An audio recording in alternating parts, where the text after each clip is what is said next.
melakukan praktik ini, tepatnya pembuatan pupuk organik cair untuk perangsang, untuk perangsang pertumbuhan bunga untuk tanaman ya. Jadi sebelum reseknya jadi kita melaksanakan praktik, ada beberapa hal yang perlu saya sampaikan ke teman-teman terkait masalah POC. Jadi untuk aplikasi POC atau pupuk organik cair untuk merangsang pertumbuhan bunga itu tidak terlepas dari syarat lainnya. Mana yang disebut syarat lainnya, yaitu kesiapan tanaman untuk menerima proses pembungaan itu sendiri. Jadi mustahil tanaman itu bisa akan berbunga tatkala dia belum masuk ke fase reproduksi atau fase generatifnya ya. Jadi walaupun kita sudah menggunakan zat perangsang, tidak bisa kita akan memancing tanaman itu untuk membuat bunga atau pertumbuhan untuk pembuahan ya. Jadi syarat utama yaitu tanaman itu harus masuk ke dalam fase generatifnya dulu ya. Jadi kalau ada kita mau semprot pakai apapun belum bisa masuk ke dalam fase generatifnya.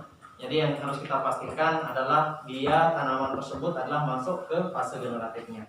Salah satu untuk memastikan tanaman ini masuk ke fase generatifnya adalah biasanya tanaman-tanaman ini merupakan hasil dari cangkokan atau dari sambungan ya. Jadi batang atas atau entresnya itu sudah memenuhi syarat untuk menerima atau melakukan proses masuk ke fase generatifnya ya. Jadi seperti itu. Tapi ada syarat yang kedua, yaitu syaratnya tanaman juga harus memiliki unsur hara atau unsur-unsur yang diperlukan untuk proses pembungaan ini. Jadi tidak bisa tanaman di dalam tanah maupun di polybag yang kita pakai itu tidak tersedia unsur-unsur yang dibutuhkan untuk proses pembungaan, akan mendukung proses penggunaan POC ini akan mendukung proses pembungaan. Jadi syarat kedua yaitu unsur hara yang diperlukan untuk pembungaan ini juga tersedia di dalam tanah. Nah itu dua unsur yang harus ada di dalam tanaman sebelum kita melakukan proses penyemprotan dengan pupuk organik cair ZPT ini ya. Saya kira itu pendahuluan, karena pada saat pertemuan kemarin itu belum sempat saya sampaikan. Kalau sudah proses seperti itu sudah terjalin, sudah terlaksana, kemudian tanaman kelihatan sudah sehat dan kira-kira sudah masuk ke fase generatifnya, barulah kita ikhtiarkan dengan penggunaan POC ini ya. Adapun bahan-bahan yang akan kita pakai adalah yang pertama yaitu E4. Jadi efektif mikroorganisme. Jadi ini ada dua mikroorganisme utama, pengurai utama di dalam atau disebut dengan dekomposer yang ada dalam E4 ini, yaitu Lactobacillus sama Actinomycetes ya. Jadi ada dua itu yang mampu merombak semua unsur-unsur senyawa kalium yang masih terikat dalam bentuk senyawa untuk dilepaskan sehingga mudah diserap oleh tanaman. Kemudian yang kedua ini adalah gula aren. Jadi gula aren ini fungsi utamanya adalah untuk mengaktifkan mikroorganisme yang ada di dalam E4 ini. Jadi E4 ini kondisinya adalah pingsan di sini ya. Jadi mikroorganisme yang ada di sini dalam kondisi dorman atau pingsan. Nah, ini untuk mengaktifkan dia membutuhkan energi.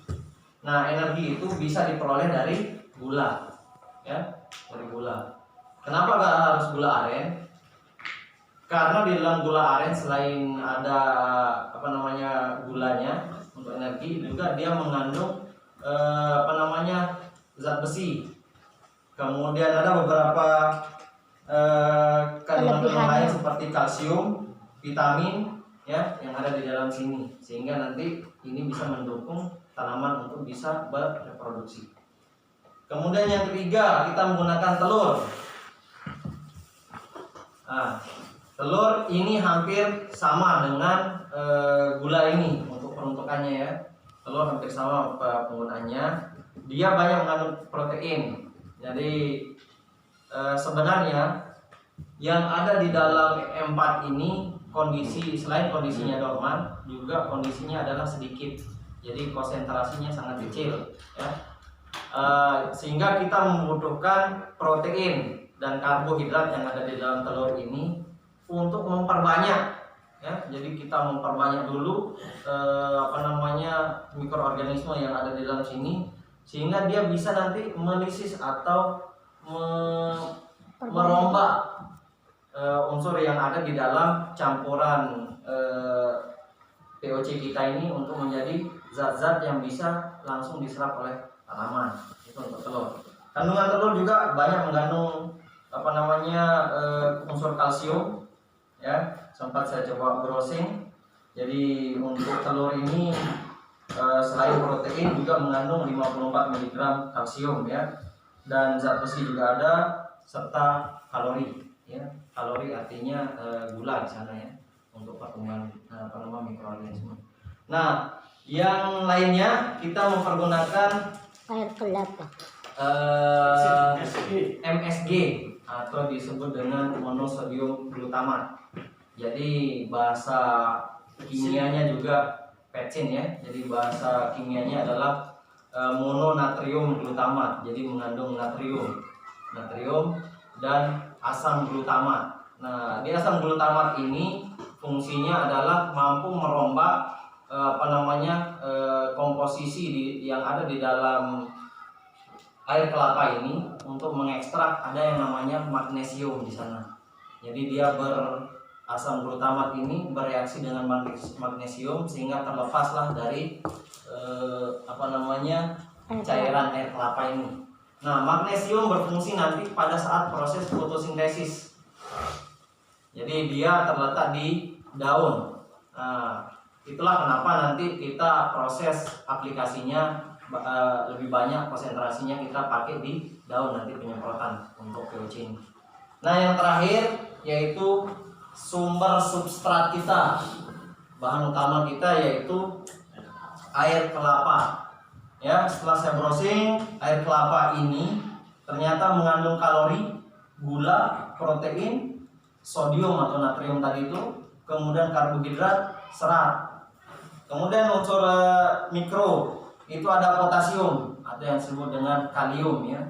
Jadi kalau ada yang namanya potasium berarti itu adalah kalium ya. Itu bahasa lainnya. Itu ternyata dalam 500 ml itu sangat besar, dia sekitar 600 mg senyawa, tetapi dalam bentuk senyawa di dalam sini sehingga belum bisa dimanfaatkan langsung oleh tanaman. Kemudian vitamin A, B6, B12, C, D, E, K ya. Vitamin B ini sangat penting untuk tanaman. Dia untuk mempertahankan kesegaran tanaman ya, vitamin B ini. Dan yang tidak kalah pentingnya juga ada hormon sitokinin yang ada di sini. Itu yang mendukung proses pembungaan. Ya, jadi hormon inilah yang akan bergerak nanti untuk merangsang tanaman untuk pembentukan bunga. Oke, cara pertama yang akan kita laksanakan adalah kita aktifkan dulu mikroorganisme yang ada dalam E4 ini dengan cara menambahkannya larutan gula. Jadi ini kemarin saya minta, terima kasih Pak Bur, karena beliau agen gula aren, jadi saya minta bantuan Pak Bur untuk mencairkan ya. Jadi ini kalau tidak salah 500 gram ya, separuh ya dari 1 kilo itu berarti 500 gram. Dijadikan ini 650 ml ya. Biasanya kemasan seperti ini 650 ml. Ya. Oke. Nah, nanti untuk mengaktifkan ini kita campurkan dulu. Ya, kita mencampurkan dengan yang ini, kemudian ditambah dengan protein dan kalsium yang ada di dalam telur. Nah, ini nanti kita biarkan sebenarnya 1 malam. Paling efektif itu kita biarkan 1 malam sehingga mikroorganisme yang ini sudah berkembang biak, sudah membelah diri dan mempercepat ya, menjadi banyak ya. Setelah itu barulah kita tambahkan dengan air kelapa dan vetsin ya.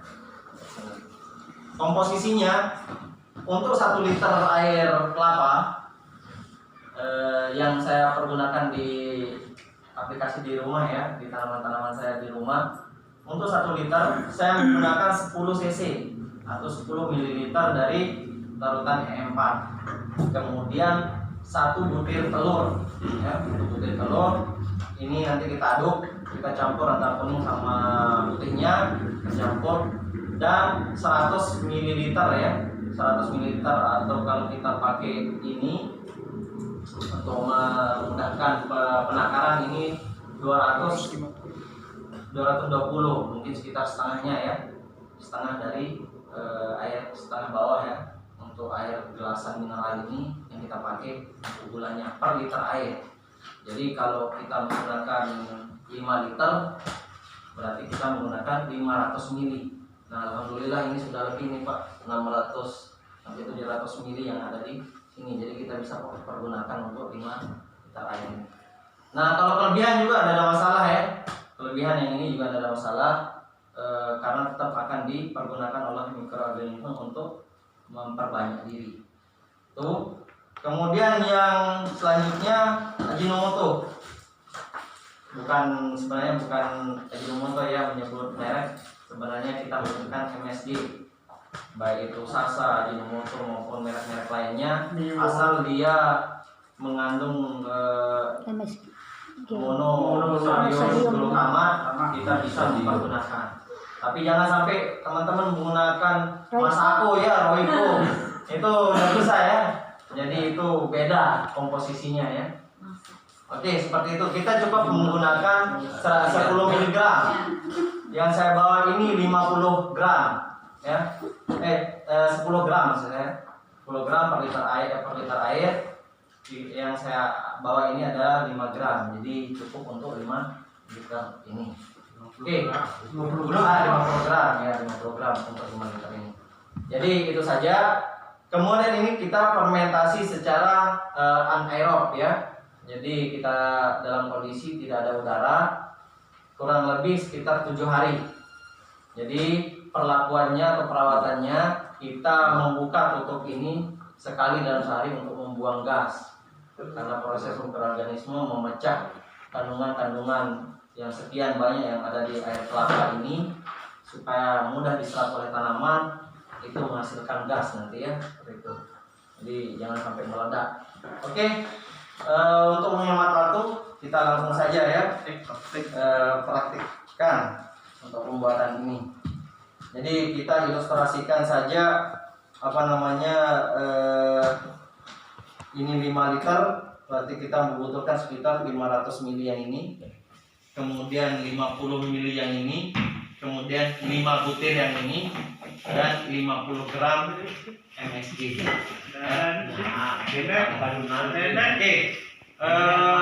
Ada ember bubuk. Konsentrasi ini kita larutkan di dalam air bersih ya. Jadi pada saat aplikasi kita menggunakan 1/30-nya, atau kita mengambil 30 ml dari larutan ini, kita larutkan ke dalam 1000 ml atau 1 liter ya. 1 liter air kita membutuhkan 30 ml larutan POC itu. Nah, itu kita semprotkan ke bagian daun tanaman, baik atas maupun bawah ya, bagian atas dan bawah. Nah, menurut pengalaman saya, lebih baik kita menggunakannya pada sore hari. Karena selain stomata terbuka, kemudian ada waktu untuk tanaman menyerap cairan ini sampai pagi sebelum matahari terbit. Jadi sangat lama waktu tanaman untuk menyerapnya. Nah, takutnya kalau kita pagi begitu kena sinar matahari, banyak POC kita yang menguap. seperti itu. Jadi kurang efektif. Ya, jadi saya pergunakan sore hari untuk penyemprotan. Oke, kita langsung saja ya. Yang pertama saya punya spet ukuran 20 mili. Kita ambil yang pertama yaitu E4-nya ya. Oh, baru ini Pak Jet? Baru. Saya barang bekas Pengecek. 50 cc Pak. itu berapa? 20 itu ya? Iya. Bentar, ada yang Angin dalam musik kaya. Gimana sih? Cai. Mam. Bagus untuk kenaan, tidak apa-apa deh untuk kenaan. Oke ya, kita ambil yang sudah dikocok ini sebanyak 50 ml ya. Boleh juga lebih juga nggak apa-apa. Mati. Lebih enggak masalah ya? Nggak masalah. Minimal ya. Ya itu Makanannya ini saya kan. kita pakai 500 ml. Ini 500 ml ya. Kayaknya lebih itu. 600. Iya 600 ya gitu ya. Bisa diminum kayaknya. Tapi lebih juga nggak apa-apa. Stopper yang marah. Oke. Ukur dulu deh. Gula ya ada masalah. Ini tadi berarti kan? Ya. Apa ini? Maksud Anda mau diselamatkan? Udah hujak nih. Oke, yuk. Dia gula biar hujak. Ipin, Ya. itu kalau pakai aluminium sama bahan plastik media wadahnya itu ada pengaruhnya enggak? Saya kira nggak ada ya, tapi lebih baik kita pakai plastik ya.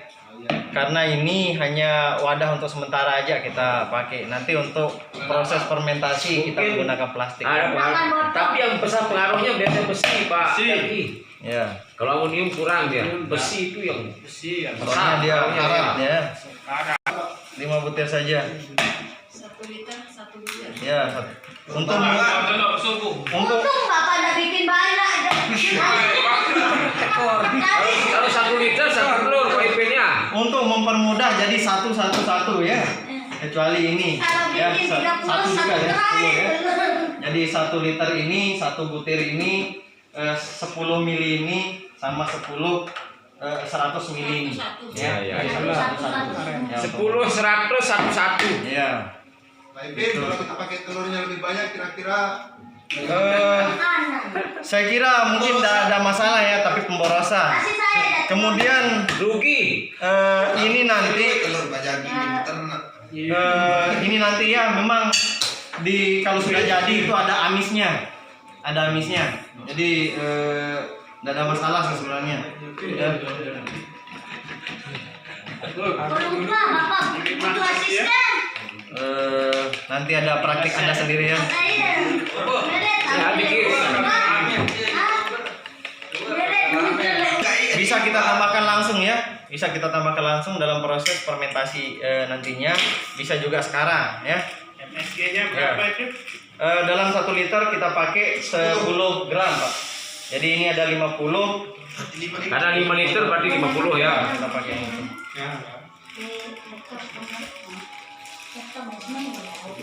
Ya, tumpung kos. Ini aku pecat kompor kumpul kelak dia. Mana Usman? Oke.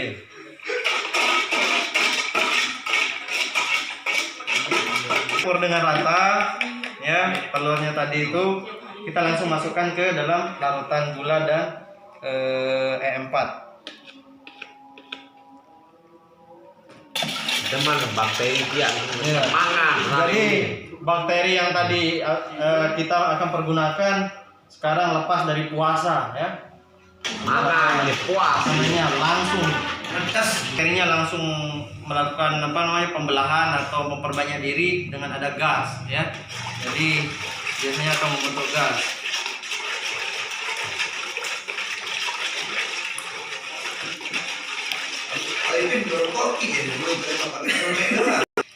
Ya, ada sisa di sini jadi kita biar tidak mubazir. Ya. Ada isin telur dia, Ipin. Nggak ada Pak, nggak ada sebenarnya.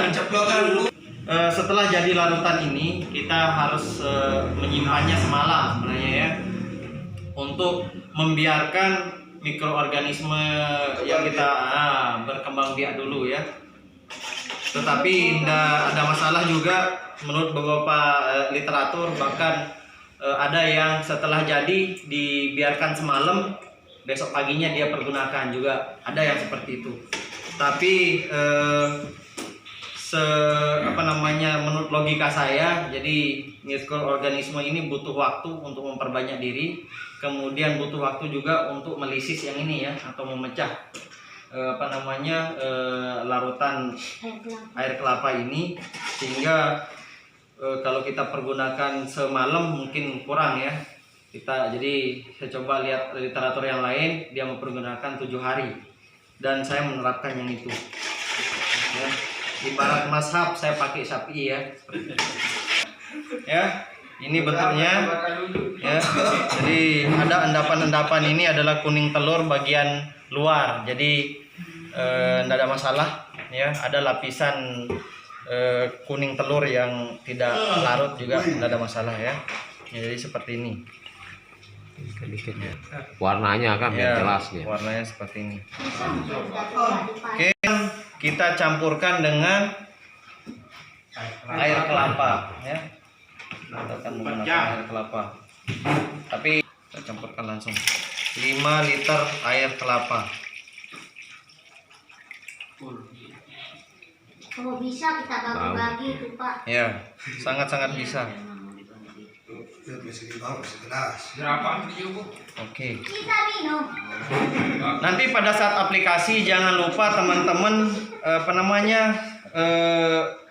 Campur dengan disaring ya, karena nanti ini ada endapan-endapan juga air kelapa ini, banyak yang ikut serabut-serabutnya, ada beberapa serabut, jadi ini disaring, jangan sampai nanti sprayernya itu macet ya, tersumbat. Mendingan kita aduk ya, ini jadi pengaduk langsung.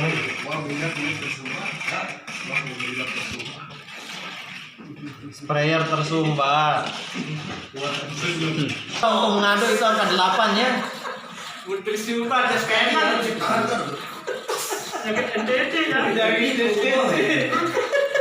Fermentasi anaerob selama 7 hari ya. Baru siap kita pakai. Kalau kita ambil 10 mili, ambil 30 mili untuk 1 liter air. 30 mili ya, 30 mili 1 liter ya. Bagi 1 mana? liter air. Fermentasi. Jadi itu kita pakai untuk nyemprot bagian bawah daun dan atas daun ya. Ingat sore hari ya, untuk lebih efisien kita menggunakan sore hari. Kalau disiram gimana sih? Enggak apa-apa. Jadi ada literatur juga penggunaan melalui tanah. Kalau menggunakan tanah yang 10 mili per liter air. Jadi yang tadi kalau menggunakan dari atas atau dari daun, kita menggunakan lebih kental 30 per liter air. Kalau menggunakan dari kocor di tanah, kita menggunakan 10 mili Harap durian per beli liter air. bangkol lah. Nah, Bangkol gede lah. saya kira sama Pak Jer. Saya kira sama. Ini akan berfungsi untuk memperlancar proses fotosintesis sebenarnya yang ada di dalam daun. Sebenarnya untuk pembuahan, makanya di awal praktik ini ada 2 syarat tambahan. Yang pertama, tanaman sudah masuk ke dalam fase generatifnya ya. Yang kedua, ada unsur-unsur hara di dalam tanah yang mendukung proses pembuahan ya. Jadi kalau pengalaman saya di rumah, sejak 2 bulan sebelum saya menggunakan larutan ini, POC ini, saya rutin 2 minggu sekali saya menggunakan NPK plus ya. Ingat Pak Jerry, saya beli beberapa kali yang NPK saya beli plus. di Bapak. Ya, itu ternyata saya pakai di tanaman saya di sana, di planter bag. Nah, alhamdulillah mungkin sudah saya sharing ke videonya ke teman-teman. Efektivitas dari POC ini sangat baik ya, terutama pada tanaman mangga yang ada. Kebetulan saya punya mangga itu di setiap bukunya, bukan buku sebenarnya, di setiap ketiak daunnya itu tumbuh bunga. Tapi saya heran, banyak sekali tumbuh bunga. Nah, nanti itu kita proses, kita pengurangan lah, kita sesuaikan dengan besar batangnya, kira-kira mana yang bisa disuplai untuk Lagi anu ini. ya Aneh. Siap ikut maupun tanaman padi. saya. Sama saja ya. Sama seperti tanaman durian tadi. Jadi kalau kita semprotnya ke daun, ya ke daun. Kalau kita mengkocorkan dengan dosis yang ada, nanti ya lebih kental. Jadi kita hanya merangsang proses fotosintesis maksimal. Kemudian itu yang akan disimpan nanti di dalam kambium untuk dikembalikan kembali ke pucuk daun atau bagian stomata atau bagian ketiak-ketiak daun untuk menumbuhkan bunga. Ya seperti itu. Jadi yang ini adalah enzimnya sebenarnya ya, hanya untuk perantara untuk merangsang tanaman supaya bisa. Selain memang ada unsur-unsur kalium ya, unsur-unsur hara yang lain, hanya sifatnya mendukung ya seperti itu. Oke, ada yang ditanyakan untuk meram tutup? Jadi kita bikinkan lubang, Napas. ya lubang pernapasan ya. Bisa kita menggunakan Sederhana. ya, bisa kita alirkan ke air, ya. Atau pernah saya coba juga menggunakan plastik gula yang 1 liter, 1 kilo. Itu saya pakai, tetapi kondisinya kempis, ya. Langsung saya ikatkan, ya. Saya buka tutupnya, dalam kondisi kempis, itu saya ikatkan langsung. Nanti jadi dia terisi sendiri, ya. Jadi terisi langsung dia, jadi kita nggak perlu, kecuali dia sudah kembung sekali, baru kita buka karetnya, bisa dikempiskan lagi. Itu ya teknis saja ya, supaya Anda ribet setiap hari membuka. Oh, dan ini karena buka. Oke. Ada yang lain? Buka teman.